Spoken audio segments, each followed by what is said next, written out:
in purchasing or contracting for manufacturing, I get a spec. So think about the beer bottles, right? Our packaging engineer said it needs to be this diameter, this weight, this height. And I could take that spec and I could bid it out to, 4 or 5 different manufacturers. Without supplies, there's no surgery. Without products, there's no patient care. Welcome to Power Supply, the healthcare supply chain podcast focused on helping you navigate the intricacies of logistics, purchasing, contracting, and supplier relationships. Each episode, we speak with healthcare executives, supply chain leaders, and innovative entrepreneurs from across the country as they share their stories, experience, and expertise on the industry we love. From the loading dock to strategic sourcing, from buyers to the C-suite, and across the enterprise, we tackle the real-life issues impacting the healthcare supply chain. Whether you're tuning in for conversation or inspiration, we're glad you're here. You're just in time to hear it from the source and stock up on insight. So sit back and plug into Power Supply. This week on Power Supply, we speak with Brad Forth, VP of Sourcing and Vendor Management at SSM Health, and we're going to be talking about large-scale contract negotiations and how to be successful today. And Garry, you know Brad from way back, so why don't you talk about why you're bringing him on the show today? Thanks, Justin. I think Brad's going to do a great job for us. I had the ability to work with him back in the day and actually, answer to him quite a bit. He is a master negotiating, strategic sourcing, just has an amazing background where he comes from. Anheuser-Busch into healthcare, rolled into that, ton of experience and a ton of large system negotiations and creativity. And I think he's going to be able to provide a lot of insight to what Power Supply tries to do and bring out some variability. All right. Well, we're also going to hear a little bit about that experience with Anheuser-Busch, so stay tuned. We're going to be right back after a short break with Brad Forth, VP of Sourcing and Vendor Management at SSM Health. I'm Hays Waldrop. This is Garry Skinner. And I'm Justin Poulin. A production of 17 Studios. You're listening to Power Supply.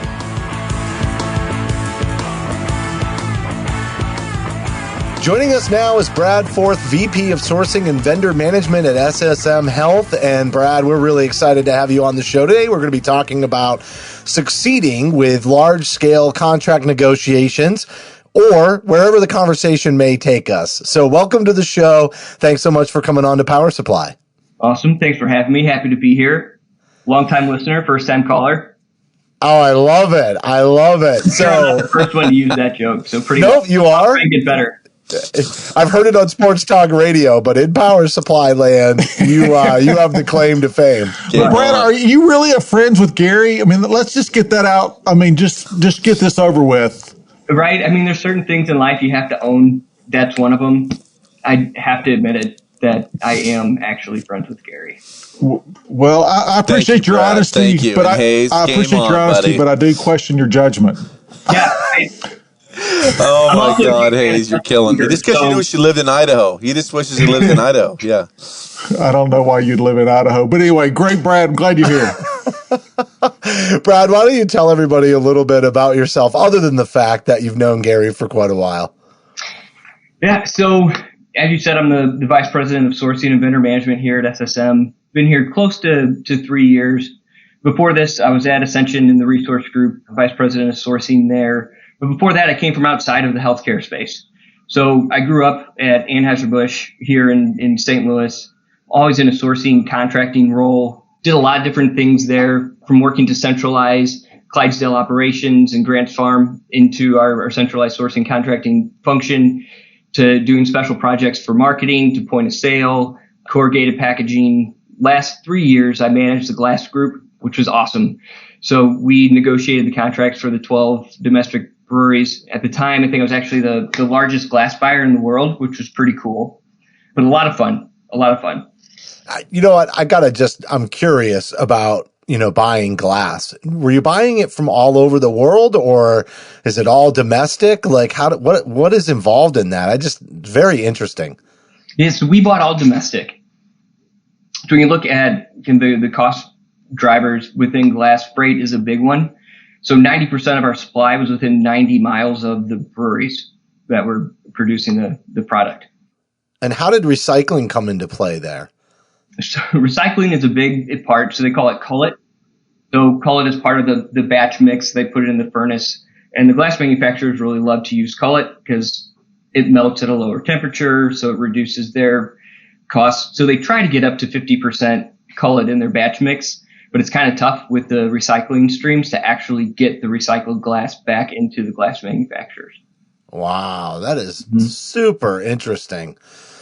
All right, well, I'm going to make a very rough segue back into negotiating on a large scale, but that is really, really cool. So as we talk about large scale contract negotiations, right? We've done some episodes talking about contract negotiating in general, maybe some of the gaps in the industry related to training, but we haven't really gotten into actually conducting those negotiations. And it gets so much more complicated in large scale system wide approaches because, you're really trying to corral all the people throughout the organization that contract is going to impact, right? And so trying to keep them all on the same page and making sure that you're kind of leading that whole negotiating process and maintaining leverage is a super big challenge. Can you break that down into little pieces for me? Yeah. First, I'm going to tell you a quick story about my very first negotiation when I was in the healthcare space. So I was talking with the vendor rep. He's like, Brad, you're not from healthcare, are you? I'm like, well, no. Is it that obvious? He's like, well, yeah, let me tell you how this works. My customer are the physicians. We talk to you out of courtesy. So whether we have a contract in place or not, I'm going to be able to sell my products inside of your hospitals. Wow. Well, thanks for the honesty. Fortunately, where I was at, we had a structure where we had leadership within our ministry locations. So I was able to run their spend, see where they had the highest spend percentage, and talk to those leaders and said, hey, here's what just happened to me. Can you just shut them out for a little bit?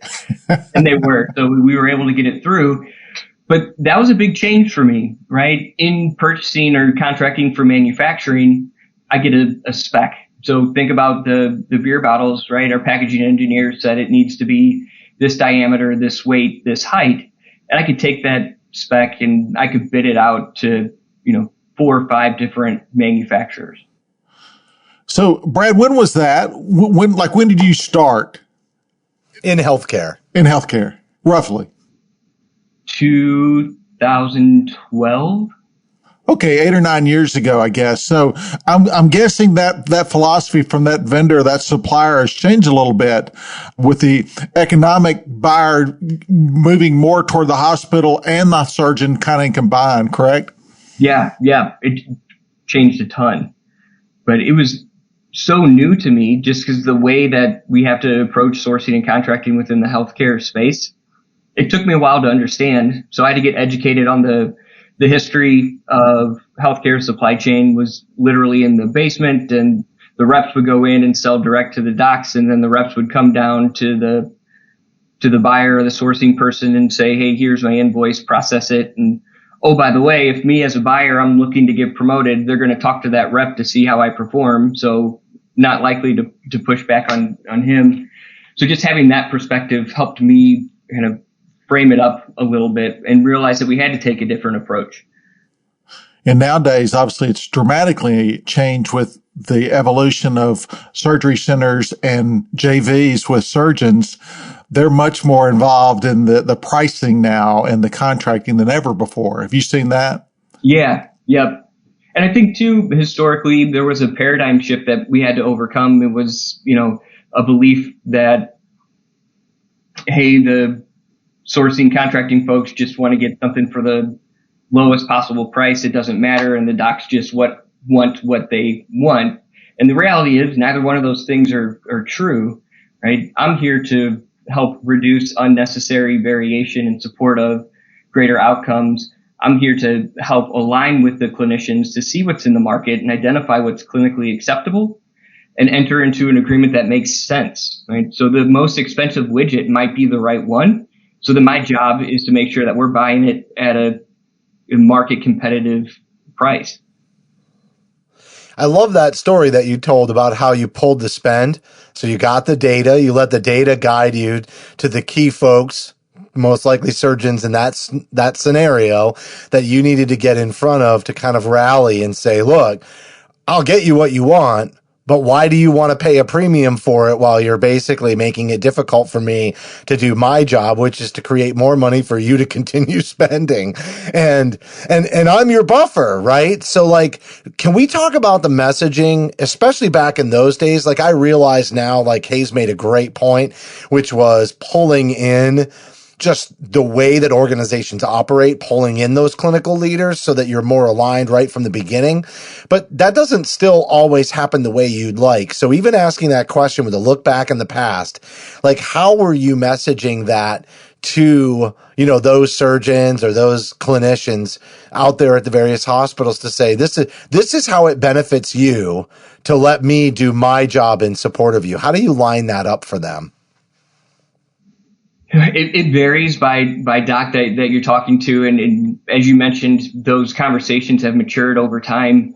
At the very beginning, right, it was newer where we were actually engaging the clinicians on the front end to set those strategies, understand what are the attributes you're looking for in the product that you're trying to buy. So the conversation was really more along the lines of, I'm a service function, right? I'm here to help you. You don't need to spend time talking to these reps doing these things. You need to spend time on patient care. I can be your voice to them. I can keep them from bothering you, essentially, which resonates with all of them. But it was really just forming that relationship and getting past that historic thought that I was just there to try and make them buy the cheapest thing rather than understand what they want and get them the best price for it. But now we're to a point where we are working with our clinicians, our surgeons on the front end, right? And you mentioned data, Justin. It's huge. And the more you engage with the surgeons, they actually love it and are super supportive. So when you come to them with the data, with the outcomes data, with kind of the pricing, what's going on in the market, what might be driving it, they're super supportive. In fact, they want to participate in the negotiation. So talking with them and understanding, okay, hey, this is the messaging that you can start to deliver to your local folks that gets up to the national folks that allows us to negotiate favorable deals is super important. And then with us having that buy-in on the front end, it makes that back-end implementation that much easier because they were part of the strategy, part of the work. So now when we say, hey, we had 50 suppliers in this implant space and we're now going to go to 10, they've been involved in that decision making in those negotiations. So they're going to get on board. And then if you have one or two surgeons who aren't supportive, they have their peers now that can kind of step in and say, hey, this is why that decision was made. Or I have the ability to say, hey, I am a sourcing guy. I don't make these clinical decisions. I worked with a group of your peers, and that's how we came to it. It's not me, Brad, supply chain guy, trying to tell you what you can and can't buy. And Brad, appreciate the comments, bringing in the docs, the surgeons, the patient care piece. I like the fact that you bring up docs. It's like a white paper. I mean, they've lived and they've grown up on data, and we show them data. They want to be part of it, and I think they can poke holes in it or support it as well. So I really like that you brought in that fact, which brings me to the next point. It's like, it seems like when we do a lot of these strategic sourcings, negotiations, it's always about the price point. And you said, I heard you say it earlier, it's not always about what's the lowest price or what's the highest price. It's what really makes sense on a true value analysis to support the market, to support the nursing, to support the patient care.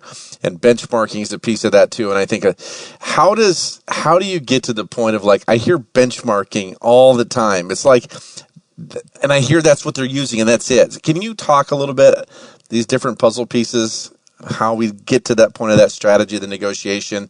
I'm going to try and put a bit of my filter on because we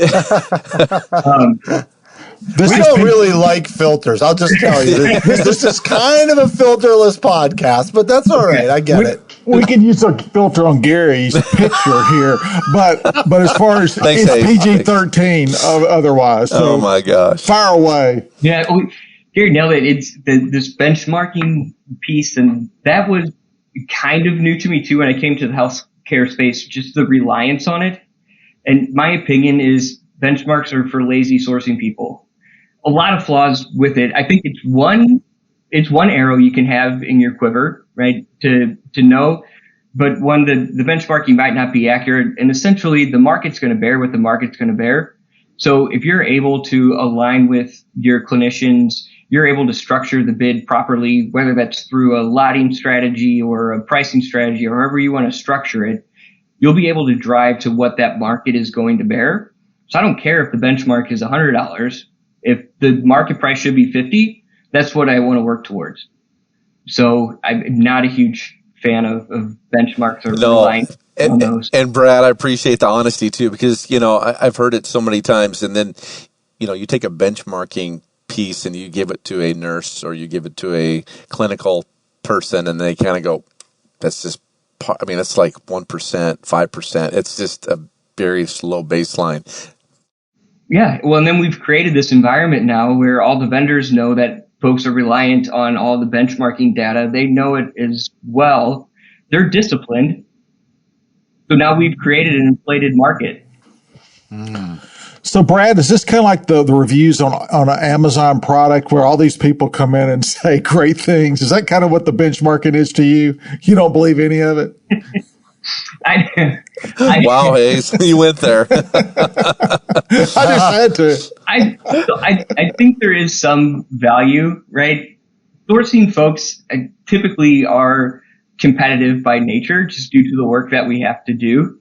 So it's nice having an idea of what the measure is to say, hey, this is something for me to beat. But for me to rely solely on benchmarking, no way. Totally understand. How have all these raw material shortages sort of taken away some of your leverage, right? Because I feel like we're hearing about it all the time, just in the general public. It's so interesting to watch some of these departments that have been lesser known, I would say, throughout the hospital. Sterile processing is another one that's on the rise. Supply chain is on the rise.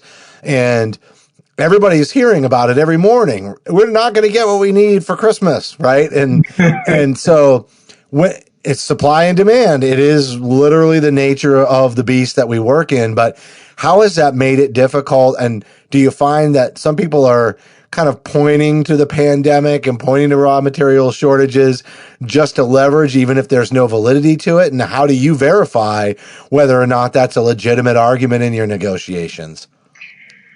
Good question. A lot of different pieces to it, right? It's a real thing.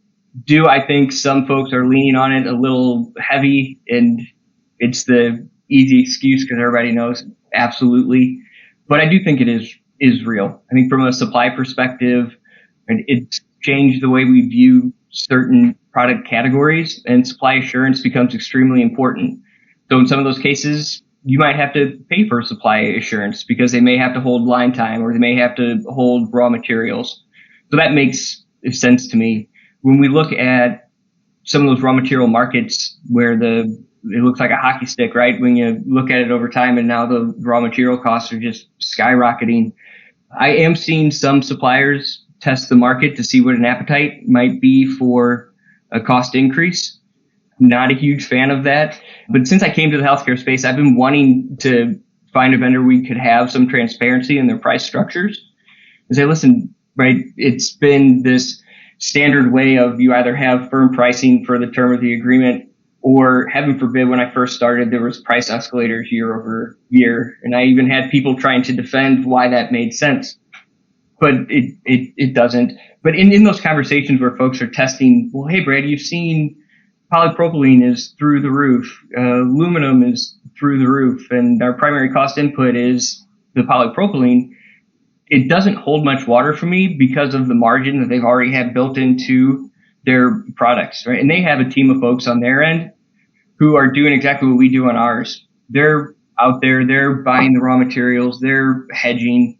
So are they going to run into the problem of that inflation? They are, but they have levers that they can pull internally to help offset that. It doesn't work when they try to pass those increases on to me because I don't have that price lever that I can pull.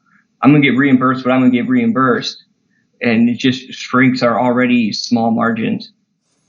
So one of the things I also think about with the raw material shortages is the fact that a major sourcing strategy in the past was to aggregate volume and kind of have a near single provider of something and you kind of lose your flexibility in that scenario. But we've always tried to standardize and avoid subs because the variation for the clinicians especially causes some serious kickback and sometimes even just variability on patient outcomes. So the benefits to aggregating is not just on the financial side, it's also on the side of, delivering consistent care. Yet we now find ourselves in this situation where we're trying to find subs left and right and back orders are going bananas. And so how does that change your leverage with your suppliers in negotiating as well? Because now you're not necessarily aggregating volume, or you need to have a more significant secondary supplier to be able to meet the needs of the patient population. So a lot of these suppliers dabble in a lot of different product categories. So even though we may be with supplier A in this category primarily, and they're running out, so we now need to bring in supplier B and C, we have a significant amount of spend with supplier B and C in other categories. And so we look at the relationship holistically instead of just that one-off product category. So they know that if, SSM's in a bad way in this particular product category, we have an opportunity to make a margin grab and go for an extremely high price on it. They know it's going to hurt their other business. And how are the suppliers positioning against each other this way? I feel like this creates a little bit of a Wild West for them to come in and really try to leverage, back order issues of somebody else to their benefit, but they might be having the same issues on back orders in other categories. No, that's true. And I will say by and large, the vendor community has been great throughout this. We have a lot of vendors who have really stepped up and are working to help coming up with unique solutions, either from a supply perspective or even from a pricing perspective. You have that emergence of the gray market that was problematic. And there are a few vendors who I would say are taking advantage of the situation. But I wanted to make sure I threw that out there, that by and large, they've been great and supportive.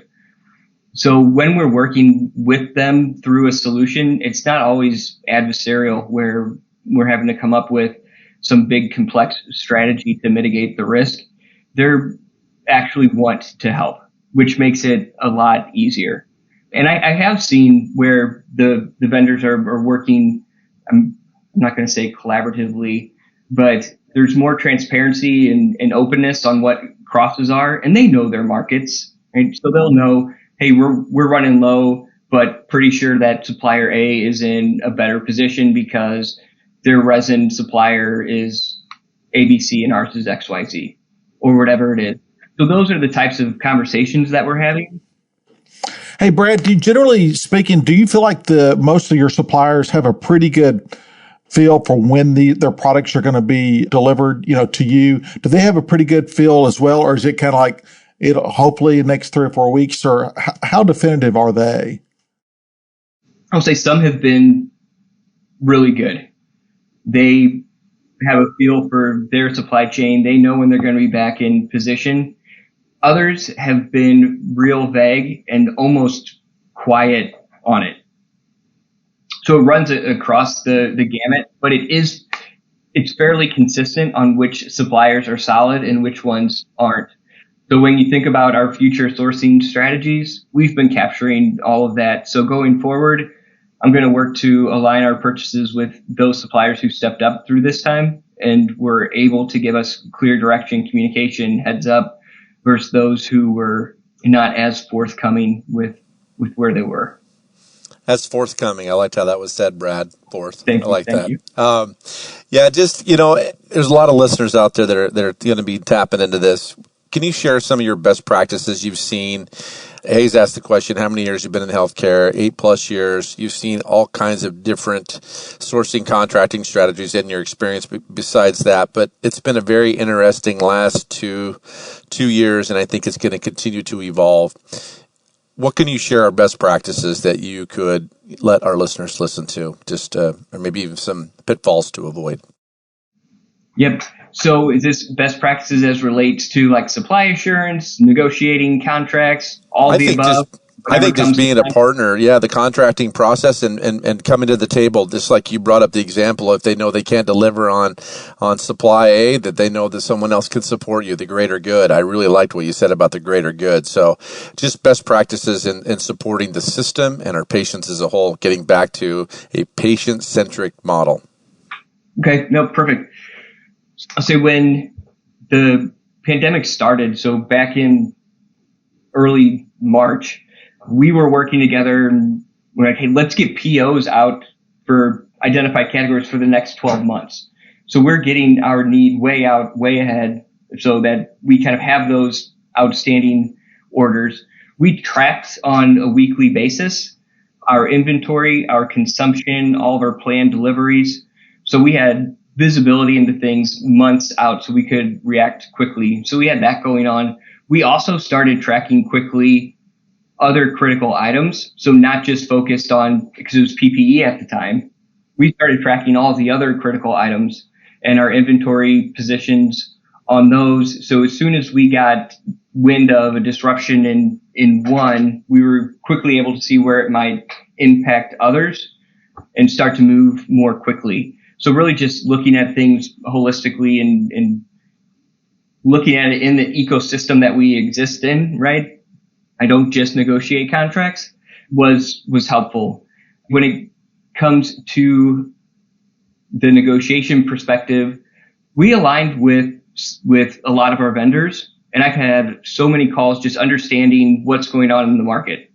What are they seeing from the raw material increases, from the supply increases? So learning from our suppliers what's going on, and not just relying on one, but many across a number of different things, identifying similarities, differences, where it was their issue or where it was going to be an actual market or industry issue, and starting to put risk mitigation plans in place early. So just getting ahead of that curve. I think historically a lot of folks have been reactive, and then we find ourselves in a position where we were a year and a half ago. All right, Brad. Well, this was a phenomenal interview, and I think you really took us at a very high level through what everybody has been facing. There's an element of this, though, and you can kind of close on this as we say, thank you so much for joining us. But there's an element of this where the pandemic, I think, really helped supply chain. I think while this was a bad thing for the world, I think it might have been a really good thing for people out there working in materials, growing into a strategic sourcing or supply chain role, and starting to say, hey, look, we're elevating this profession. Much more is required of us than it used to be. Like when you talked about, Brad, just cutting a PO because the surgeon said, I want it, and really being very financially and fiscally conscious, all relating to the fact that the Accountable Care Act changed the way hospitals were reimbursed, right? So I think you'd agree, just in the way that you're talking about the shift, that the pandemic, although unfortunate, was a good thing for this industry. And I think, it highlighted for a lot of folks the work that supply chain does and the importance that we do play within the system. We always said that supply chain should be like a utility, right? Turn it on, what you need, it gets there. You don't need to know what goes on behind it, which I still think is true, but giving folks a glimpse to what goes on behind it, I think there's a heightened appreciation for what we do. I think too, for some of the folks on my sourcing team who haven't been in sourcing positions outside of healthcare, they've got exposure now to looking deeper into the supply chain, understanding the input costs, understanding that entire supply chain on the vendors side of things. So it's helped them more holistically. I think when I look internally, it showed our clinicians that, hey, I don't have to use widget A from this manufacturer. I can use a like from this. They've gotten much more flexible and comfortable with things and willing to do what they need to ensure stability of supply. So there's been a lot of positives from that perspective that have come out of it for sure. Well, I've seen a lot of organizations look outside the industry to bring in talent for that fresh perspective. I've seen that move for over a decade now. You're obviously a glowing example of that. And I really enjoyed, your story about, in the glass, especially around glass. I just thought that was super interesting. So thanks so much for coming on the show. Great job today. Awesome. Thanks for having me. I really appreciate it.